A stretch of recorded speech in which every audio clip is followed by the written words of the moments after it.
करी पाहुणे रूबरा सोयरिया करी पाहुणे रूबरा आणि तो ठोमरा संता लागी आणि तो ठोमरा संता लागी गायीची देखोनी बजबदा मारी गायीची देखोनी बजबदा मारी घोड्याची चाकरी गोड लागी घोड्याची चाकरी गोड लागे फुले पाणी वेशेशी नेतसे उदंड फुले पाणी विशेषीने तसे उदंड देऊनी दिखांड ब्राह्मणांशी देऊने दिखांड ब्राह्मणाशी पाहिलेच्या गोता आवडीने पोसी पाहिलेच्या गोता आवडीने पोशी माता पितयांशी जवळूनी माता पितयांशी जवळूनी गायीशी देखोनी बजबदा मारी गायीशी देखोनी बजबदा मारी घोड्याची चाकरी गोड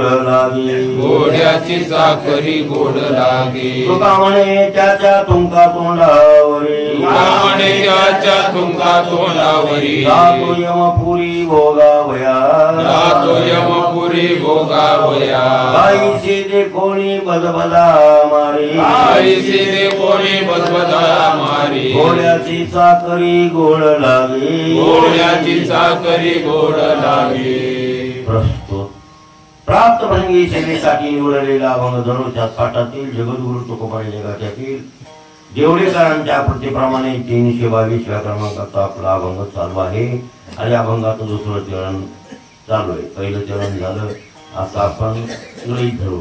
सोयऱ्या करी पाहुणेरू पाहुण्याला चांगलं करतात आणि संतांना आणि असं काहीतरी आलतू फालतू करतात जेवायला आणि संतांचा आदर तेवढा करत नाहीत.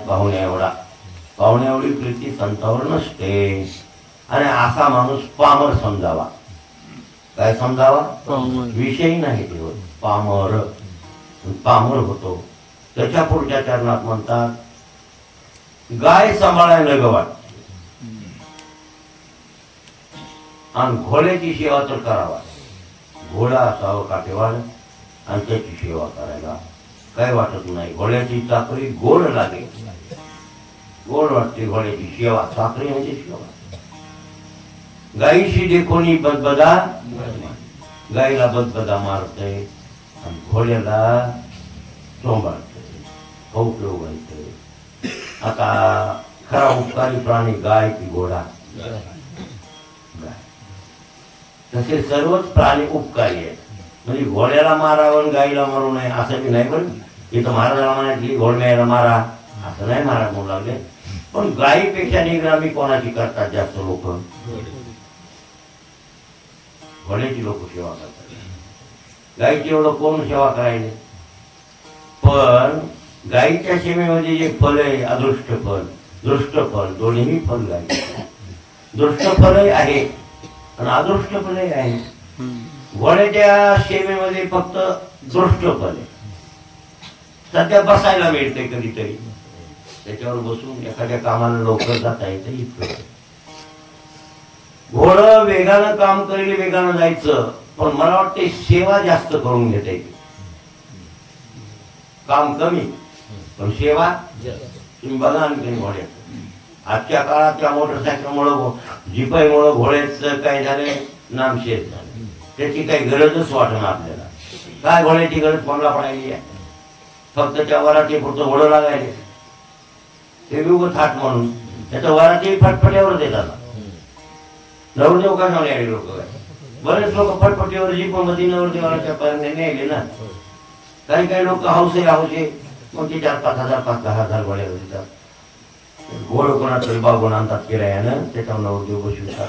एवढ्या पुरतं काम राहिले घोड्याचं. नाही तर प्रवास घोड्यावर दिसायला का आलेलं का? घोडं कधी रोडनं कधीच नाही. महिन्याला एखाद्या बारी घोडं जात नाही रोडनं. महिन्यातून रोज तर नाहीच नाही. पहिले घोडे तर काय गाव असायचे. 10-5 घोडे लहान मोठे घोडे नव्हते का? गाव आहे ना हराळ फुके गाव ना. आणि मग ते घोडे न्यायचे इकडं तिकडं. पण हराळ फुके घोडं तेवढी सेवा तरी खाटाटोप फुकत असतो. त्याचा हराळ फुक्याला तरी काय सोडावं लागतंय. पायकुटी घालून चरायला काही पायकुटी कळवा त्याला कळवा कळवा घालायचा 2 टांगड्याला, हळसर घोड मारलं तर 3 टांगड्याला.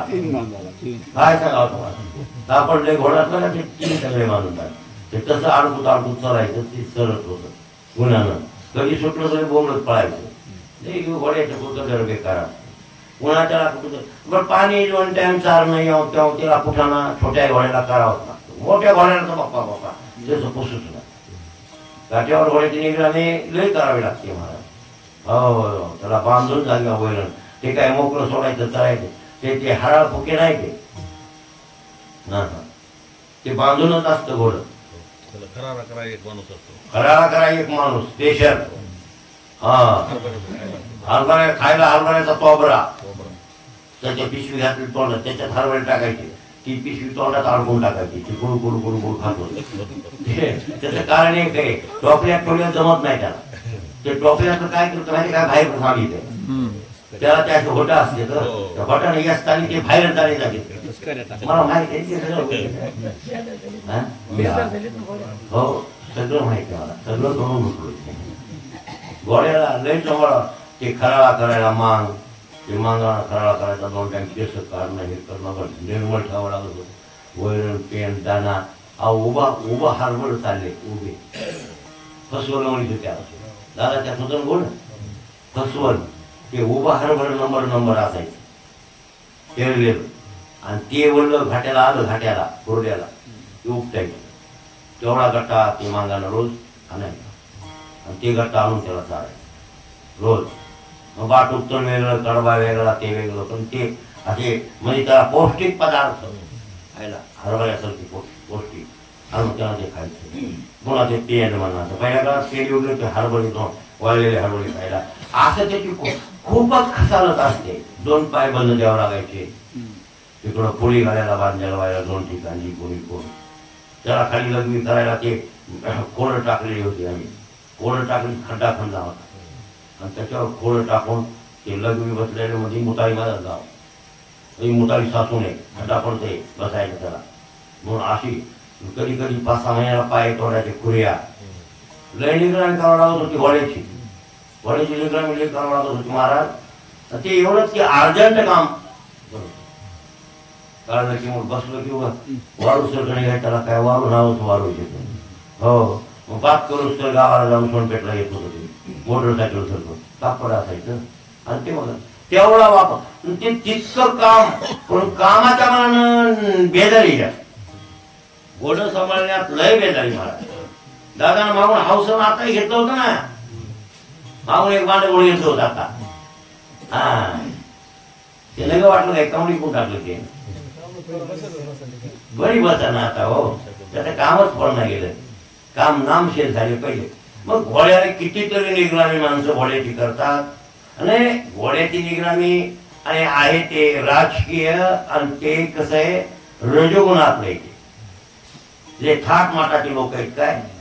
हो, घोडं सांभाळणं हे माणूस चांगला 2 नंबरचा लागत होता. त्याला आपल्या गावच्या भाषेत म्हणते काय आपलं काम नाही, ते वेगळंच बोलायचे. ते कोणाचं काम आहे पण त्या भरावाचं.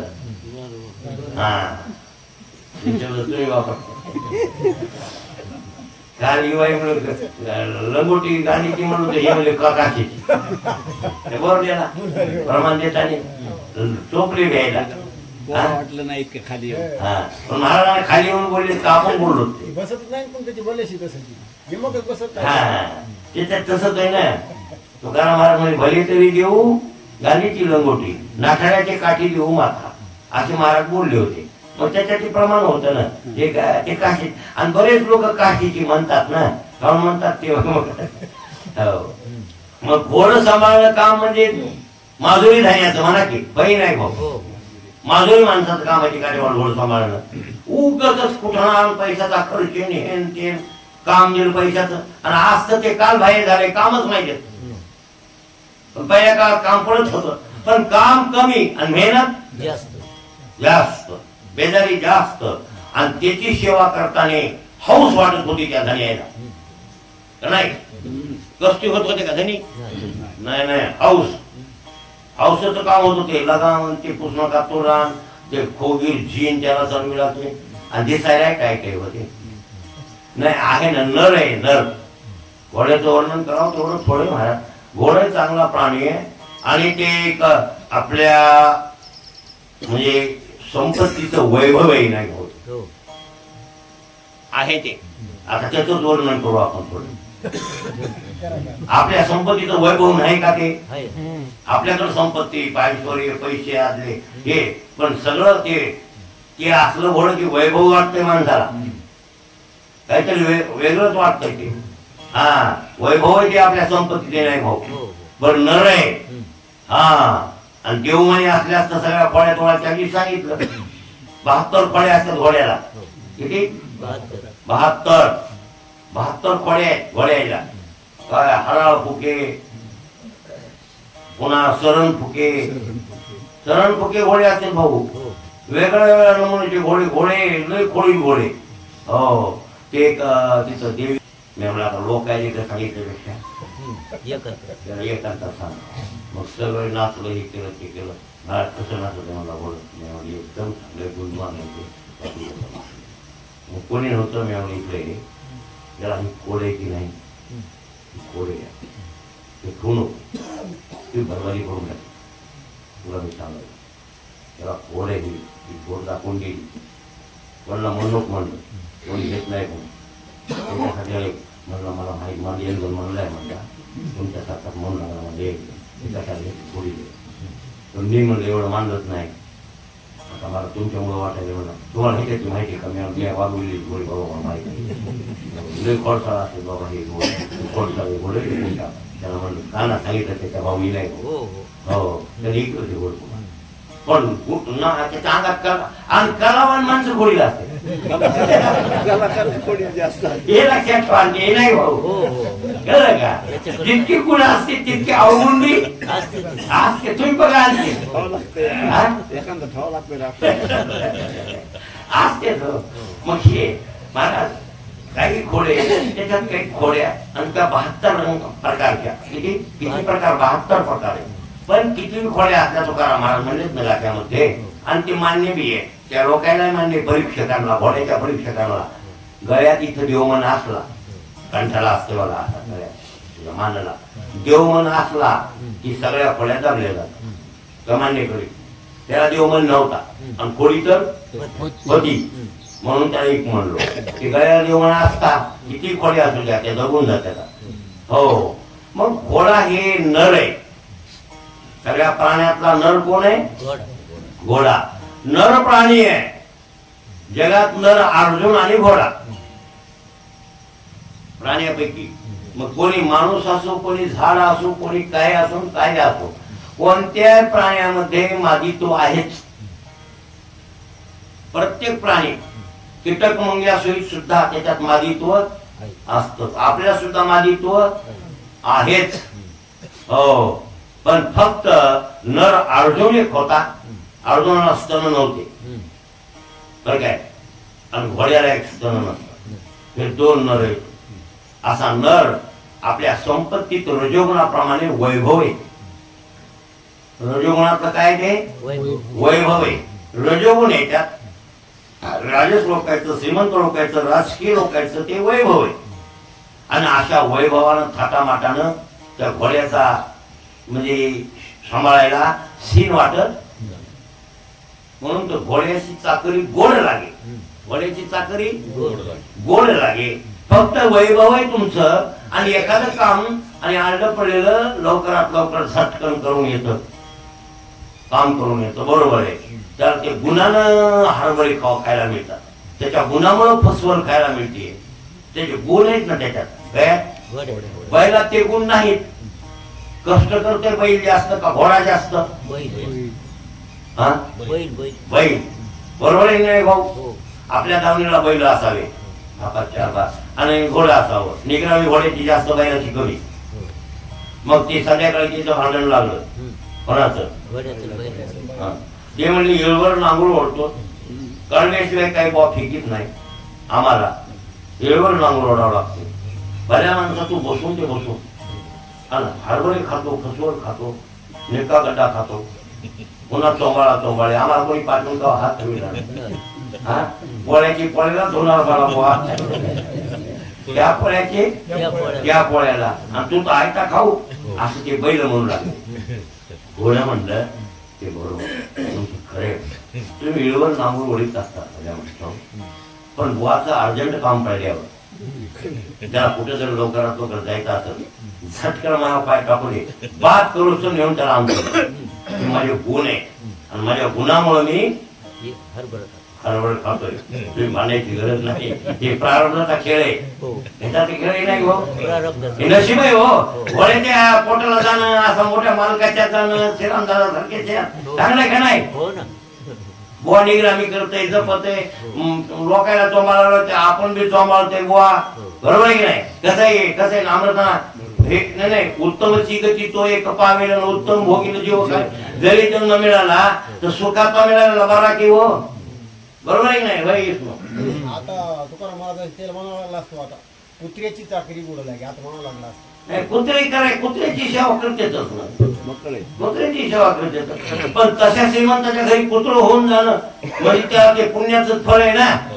जीप मध्ये बसायला मिळते बिस्किट खायला मिळतात हागायला नेते त्याला धरून कोणी लेकराला हागाय नेते हागायला हो कुत्रे हागाय ते रोडला मुंबई पुण्याला माझा त्या सेवा आहे का नाही कुत्र्याची. मग ह्या त्या कुत्र्याचं कुठेतरी काय केलेलं मनुष्य जन्मात आल्यावर त्याला उलसक तुटकं मुटकं पुण्य चांगलं भोग मिळाले त्याला खायला नाही वाया जात नाही. भजन केलं पाहिजे तुम्ही सकाम करा का निष्काम करायला नाही. याचं पंढरपुरी तुम्ही करायचं कशीही करा पण वाया जाणार नाही. मनुष्य जन्म काय मिळाला सोपा इतका नाही समजू नका की मी एवढं केलं म्हणजे मग मला मनुष्य जन्म मिळाला मग मी श्रीमंतच होईल असं नाही. एखाद्या कोणा जनावरच्या पोटाला गेले तर तिथं बी सुख मिळालं पाहिजे की हो. सगळ्या कुत्र्याची काही निगराणी का हे मोकार कुत्र्याला कोण फुटका टाकीत नाही. हिंडते भाकरीसाठी ह्याच्या दाराला पुंज त्याच्या दाराला पुंज हे बेकारी कुत्रे.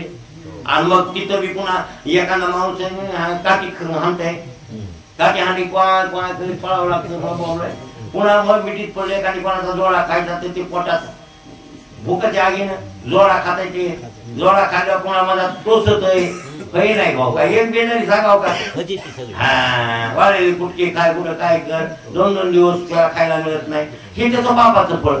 आणि चांगल्या कुत्र्याचं श्रीमंताच्या घरी तसं एक घोडं चांगल्याच्या घरी जाणं हे करणं त्याला सांभाळून घेणं त्याचं ते पहिल्या जन्मातलं मनुष्य जन्मात केलेलं काही तसं सकाम कर्म ते सकाम कर्म त्याला पुण्याचं फळ द्यायला उभं राहतंय. इतकंच बाकी काय असायचं कळलं.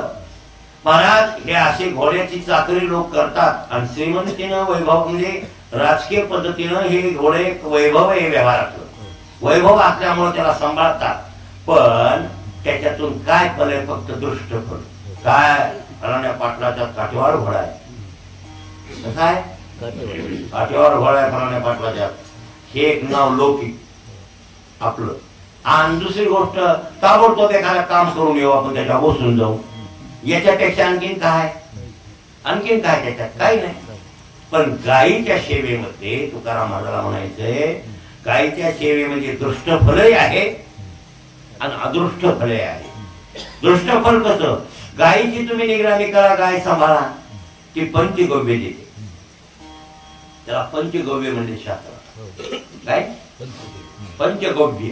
मग पंचगव्य कोणते कोणते दूध बरोबर आहे तूप दही 3 पदार्थ झाले शेण गोमूत्र 5ही गोष्टीचा उपयोग.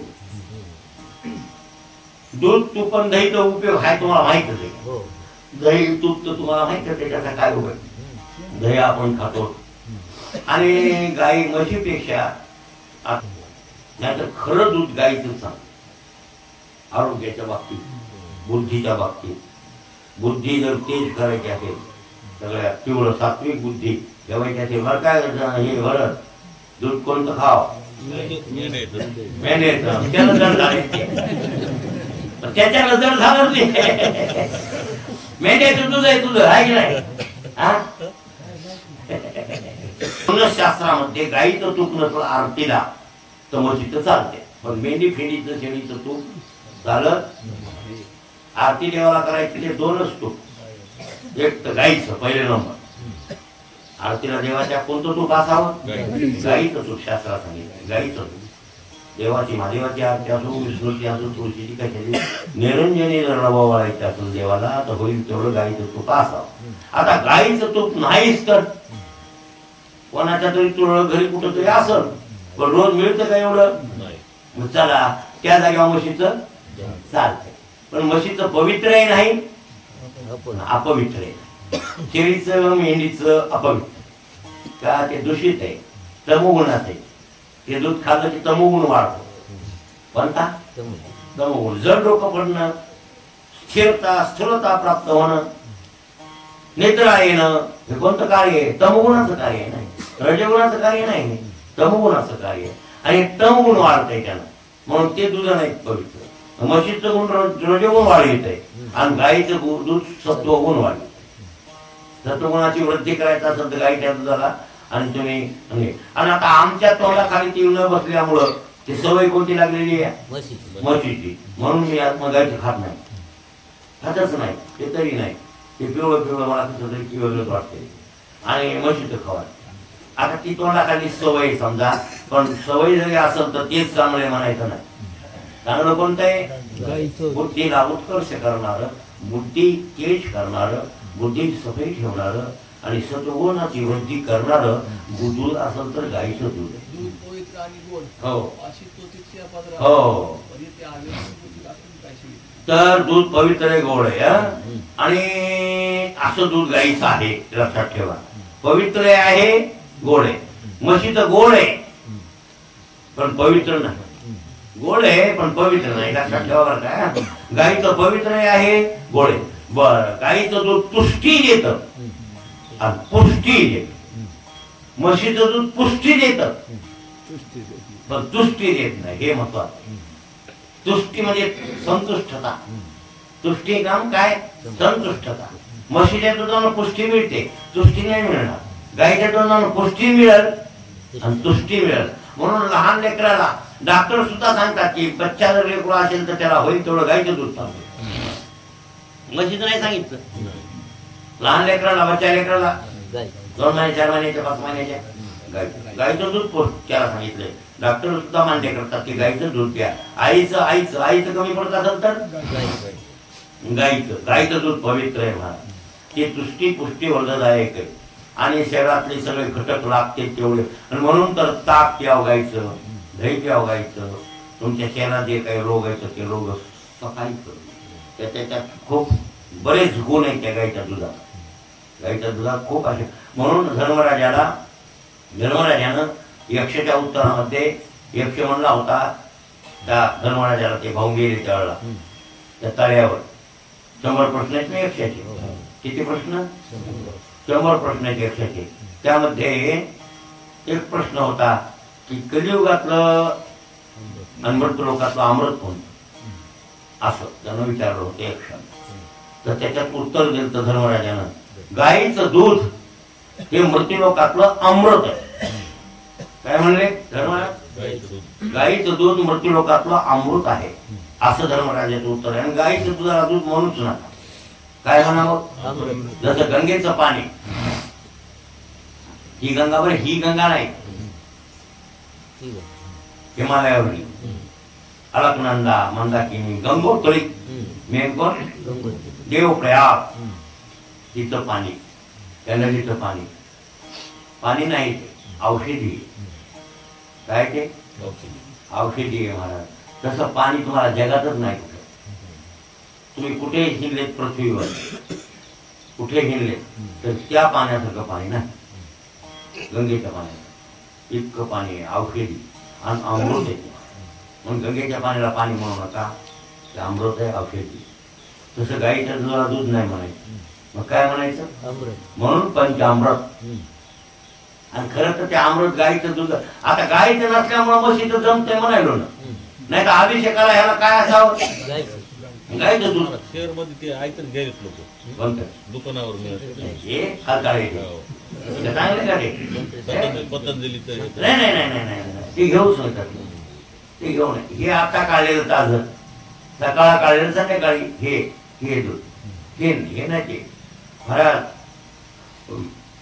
आपल्या अभिषेकाला जर अमृत करायचं असेल आपण त्याला पंचामृत घ्या असे आता अभिषेकाला असेल ना ते अजून चालू. हा त्याच्यात थोडं दही त्याचे टाकून त्याच्यात थोडं दूध टाकून मध टाकायचा साखर टाकायची 5 पदार्थ असतात त्याच्यात किती? म्हणून पंचामृत म्हणतात त्याला. आणि ते पंचामृत आपण घेतो ना हातावर अभिषेक केला होता भजल्याला देते घरी पहिलं राहिले का नाही कोणी घे ना भजने ते घे ना दादा भजने नाही का? हा हे काय ते पंचामृत गाईचं दूध अमृत आहे आणि ही दूध देणारी असं अमृत देणारी तुष्टी वर्धदायक असं जे आहे ते द्रव्य तर ते दूध कोणापासून मिळतं? गाईचं दही खा मुळव्याधासारखे रोग कमी होतात. गाईचं ताक खा मुळव्याधासारखे रोग बिलकुल नामशेष होऊन जातात. मुळव्याधाला औषध करण्याची गरज पडणार नाही. रोज जर ताक केलं रोज ताक. आता आम्हाला ताक मिळत नाही मिळतंय खूप पण दुपारा जेवत नाही ना आणि ताक संध्याकाळी खायचा पदार्थ नाही. दही ताक शास्त्राने सांगितलं संध्याकाळी खाऊ नका. दही वरले संध्याकाळी दिवस माळवला की दही खायचं नाही. दिवस खायचा एकदम ते दिवस माळवला की दही खाऊ नका. का सांगितलं शास्त्रानं माहितीये काय? त्याच्या पाठीमागं शास्त्र इतकं हुशार आहे बरं काय. म्हणजे शास्त्र करणारे शास्त्रीच हुशार होते ना तर ते रात्री दही खाल्लं का निश्चित पळस वाढविते. म्हणून तर दिवसाची झोप रात्री जागरणाशिवाय घेऊ नका. रात्री जागरण झालं असलं तर घ्या. आता पुन्हा दही आणा सोनारा दही. फक्त याचं फक्त भजन ऐकून घ्या. याच्यापेक्षा याच्यात गुण कोणताच सगळं अवगुण आहे असं समजायचं. आणि ह्या असल्या अवगुण लोकांची आमच्या परमार्थात ह्याचा रूप जास्त आलाय. त्या वाजविणारे गायक आहेत त्या नाटाचे जास्त ह्याच्यात काय फक्त ते गायन वादन सोडलं तेवढा गुण तर बाकी काय त्याच्यात अवगुणच आहे. सगळे अवगुणच आहेत महाराज. ते काही शिकले नाहीत कीर्तन ऐकून भजन ऐकून महाराजांसंग राहून काही शिकले नाहीत. जेवण जास्त उशीर लय झाला तरी 10 याच्यापेक्षा जास्त उशीर कोण आहे? जास्त उशिरा जेवण 12 करणं असुरी जेवण आहे. ते असुरी वेळ आहे. त्या वेळेत नाही जेवढं पाहिजे. एकदा का 10च्या पुढे गेलं सकाळी सूर्य उदय झाला आंघोळ करून जेवायचं असं. पण ते आपण कोणताच नियम पाळीत नाही आणि म्हणून हे मोकार वागल्यामुळे परमार्थ प्राप्त होत नाही. काय उपयोग आहे त्याच्यामध्ये हे कळायला पाहिजे त्याला. म्हणून गाईचं दूध गाईचं ताक गाईचं दही तुम्ही त्या सगळ्या शरीराला उपयोग घ्या. तुमच्या शरीराला पुष्टी देईल असं पुष्टी वर्ध. बर शेण गाईचं शेण आणि गाईच्या शेणानं सडा टाकावा. आता ते सडा काल बाहेर झाला. कुठं सडा नावाचा पदार्थ दिसला फरशी आली त्या फरशीमुळे सडा गेला. नाही तर मातोड्याचं घर थोडं राहावं. आणि आमच्या काळात होतो महाराज लादण्यात मातोडी किंवा ठेवण्या मातोड थोडं माया होतो म्हणत होती बायकाला काय नाही खावा म्हणे वाटत सगळ्यांना पट्या केल्या आपण मी लादण्यात पट्या तशाच कारण काय तू सारवी मग त्याच्यानं मला वाटायला तुला माहित नाही म्हणलं सारविलेलं चांगलं असतंय. गाईचं शेणाचा पोट आणायचा आता सारवायचं त्याच्यामुळं काय होतंय मग त्याला पटवून सांगितलंय की मी म्हणलं रोगाचे किटाणू असतात आपल्या घराने आणि ते रोगाचे किटाणू गाईचं शेण सारविलं की ते जंतू मारतात असं शास्त्रात वर्णन नाही म्हणलं. त्यासाठी गाईच्या शेणानं आपला वट्टा चुलीचा वट्टा तेवढा सारवायचा राहू द्या. चांगला असताही नाही भाऊ असं म्हणलो. हो असं म्हणलो माझ्या कारभारात तसंच होते नाही. आता फरशी केली दिसली होती फरशी वाटे मी सोडल्यावर केली आहे नाही केलीच नाही आपण. आता गावड्याने केली आहे. गावड्याच्या बायका तशा नवीन आलेले आणि गेलं आली बायको म्हणेल ते बरोबर का बाबा म्हणेल ते बरोबर का असं काम आहे का माणसाचं असं. मला आपण गाईच्या शेणानं जिथं पृथ्वी सारवितात तिथं गाईच्या शेणात बरं काय ते किटाणू तुमच्या घरातले रोगाचे किटाणू जळण्याचं सामर्थ्य. बर गोमूत्र म्हणतात. गोमूत्र तुम्ही बिनरोग्यानं पिवल्या. रोगी तर पिया सोडा पण बिनरोगीनं जरी बिना रोग्याने पिलं तर रोग होणार नाही. आणि रोग्याने पेलं तरी त्याचा रोग नष्ट करेल रोज गोमूत्र नियमानं घ्या. आणि बरेच लोक गोमूत्र पिण्यास दाखवू करतात. मग कळ लोक आहेत गोमूत्र रोज पितात मला. आणि आयुर्वेदाला मान्य आहे बरं. हो नाही आयुर्वेदाचार्य आयुर्वेद शास्त्र आहे ना आपलं धन्वंतरी त्याचा प्रवर्तक धन्वंतरी त्याला मान्य आहे हे सगळं. जड्याबुट्ट्यातूनच रोग घालवायचं ते आहे ना आयुर्वेद. आयुर्वेद आगवा याची मोहरा पांडवा जो जीवाकार नाही करावा जीव घातो. म्हणून मला वाटते होमोपॅथिक आयुर्वेदिक शास्त्रामध्ये नमुने येत ना. ॲलोपॅथिक आयुर्वेदिक होमिओपॅथिक युनानी तुमचं नवीनच वाटायला मला मुस्लिम मुस्लिम देश आपल्या निजामात असं आहे का. युनानी आहे. बर हे जिंदा तेल वगैरे होते ना हा ते युनानी मध्ये. बर असे हे 4 भाग आहेत भाऊ. त्यापैकी आयुर्वेदात शस्त्रक्रिया नाही. जड्या उपचाराने रोग घालवायचा म्हणजे औषधी उपचारानं रोग तुमचा घालवायचा हे आयुर्वेदाचं म्हणणं आहे. आणि आयुर्वेदात मग आहे श्रेष्ठ जीवासाठी कनिष्ठ जीव वाधावा. म्हणजे आयुर्वेदात हे झाड आहे असं उंबराचं झाड. त्या उंबराच्या झाडाला खाली मुळे असतात. त्या मुळेला खोदायचं आणि त्याच्या खाली मडक बांधायचं आणि त्याला छेदन करायचं मुळीला. त्या मडक्यात पाणी साचतं. ते पाणी काही काही गोष्टीला उपयोगाला आणतात. ते आयुर्वेदात आहे की हे पाणी त्या या उपयोगाला असं हे सगळे जे जड्या बुट्यातून. पण ते झाड मात्र अशा मुळ्या तोडून खराब होत असं वर्णन आहे. जीवाकार नाही करावा हो. म्हणून तर ज्ञानेश्वर महाराज म्हणले ना म्हणजे हिंसा म्हणतात अहिंसा म्हणतात आणि हिंसाच करतात ते लोक. आयुर्वेदात हिंसा नाही का म्हणले बघा म्हणले आयुर्वेद हा गवा याची मोहरा पांडवा जीवाकार नाही करावा जीव घातो. हा अजाशत्रू तलवारा सर्वांगी देव विल्या शिरा असे जीव धनुर्धरा कोरडे केले असे कोरडे जीव केले म्हणले. पण त्याचा उपयोग शरीराला आरोग्यासाठी होतो. मग आता त्यापैकी गोमूत्र आहे ना गोमूत्र एक औषधी आहे आणि तिचा उपयोग आणि म्हणजे आरोग्यासाठी होतो. बरेच रोग त्या गोमूत्रानं जातात. तुम्ही विचारा आयुर्वेदाला त्याचं म्हणजे गोमूत्र उपयोगाचं आहे शेण उपयोगाचं आहे दूध उपयोगाचं आहे दही उपयोगाचं आहे. त्या दहीपासून मिळणारे 5 पदार्थ आहेत पंचगव्य ते 5ही उपयोगाचे. अहो सरस्वती लक्ष्मी याचं भांडण आहे बरं. पुराणामध्ये वर्णन नाही. जिथं सरस्वती तिथे लक्ष्मी राहत नाही. लक्ष्मी जिथं सरस्वती नसते. म्हणूनच बरेच माणसं श्रीमंत असतात पण सोन्याचे गाढवा बक्कळ पैसे खूप आहे ऐश्वर्य खूप आहे त्याच्याकडे लक्ष्मी आहे पण कवडीची अक्कल नाही. लय ठोबी माणसं की नाही भाऊ. जितके पैशावाले माणसं तितके गंडो नाही असं नाही तुला म्हणायचं. कुठं पैसा दोन्ही एकाला येत नाही. तिथं पैसा पण तिथे डोस नसते दिमाग नसते फक्त पैसा पैसा पैसा आणि तिथं पैसा असतो. आणि ते पैशापुढे दुसऱ्याला कम करून तर केस कमी समजते पण त्यालाच काय कळत नाही. आणि ही आहे ही लक्ष्मी आहे. त्या लक्ष्मी पैशी सरस्वती नाही. आता पंडित आहे सरस्वती पंडिताकडे आली हुशाराकडे बोलक्याकडे म्हणायचं. हुशाराकडे सरस्वती आहे दिमाग चांगला आहे बोलण्यात चांगला आहे पटायचं हुशार आहे डोकेबाज आहे. तिथं लक्ष्मीची वानावान मग हुशार आहे दिमाग आहे सगळं आहे पण पैशाची चणचण अडचण कळलं का. म्हणजे सरस्वती दोघीचं भांडण जात एक बार. गंगा सरस्वती आणि लक्ष्मी तिघीची तक्रार झाली नाही कोरोनात वर्णन ह्या टिपडा झाला तिघीचा. ते म्हणले नकोच म्हणजे ह्या उतारायची राहणार. लक्ष्मी रागात आली आणि लक्ष्मी रुसली. लक्ष्मी रुसलीला काय आणि गायीच्या गोठ्यात गेली.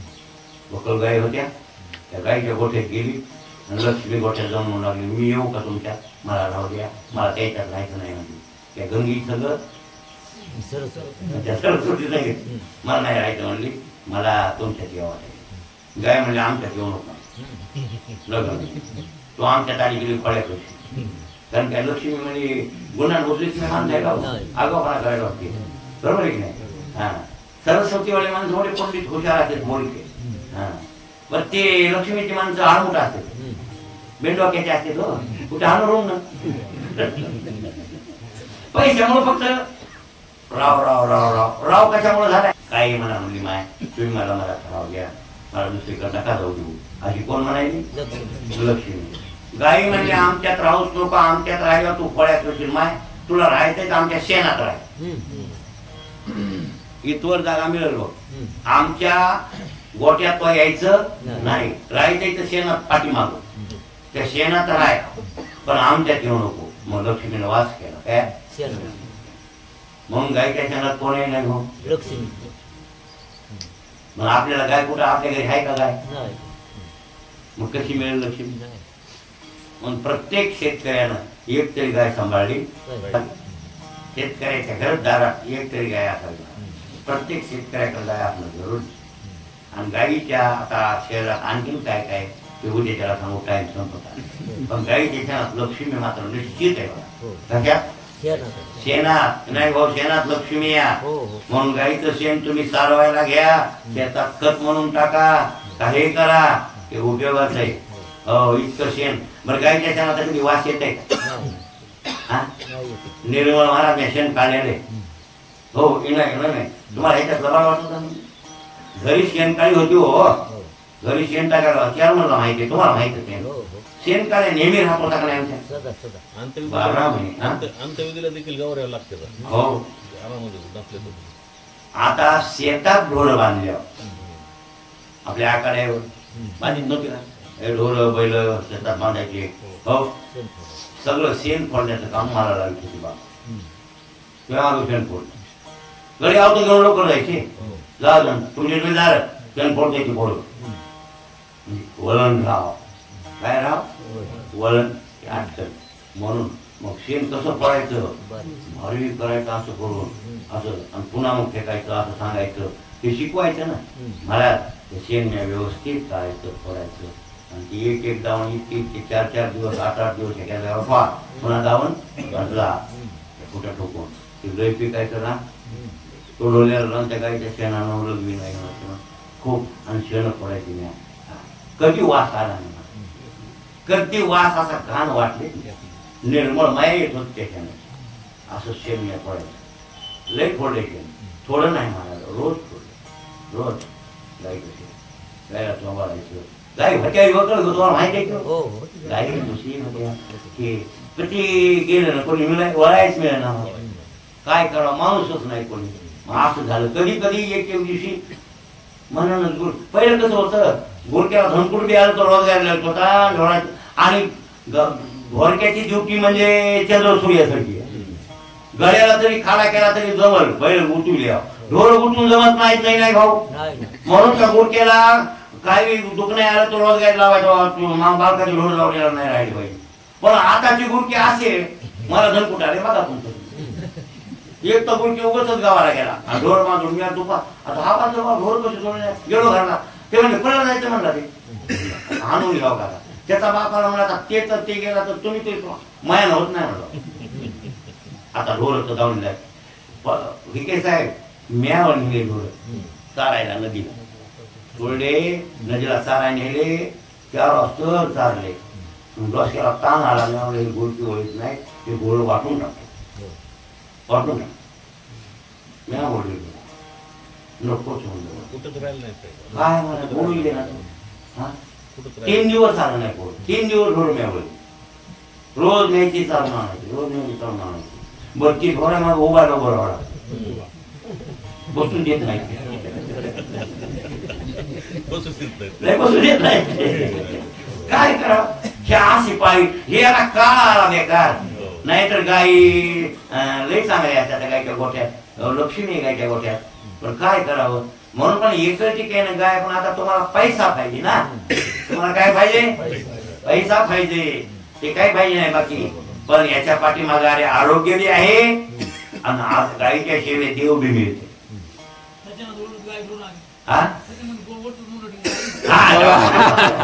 मग त्याच्यानं मी आश्रमात घेऊन देतो 2-4, तू इथं वळ.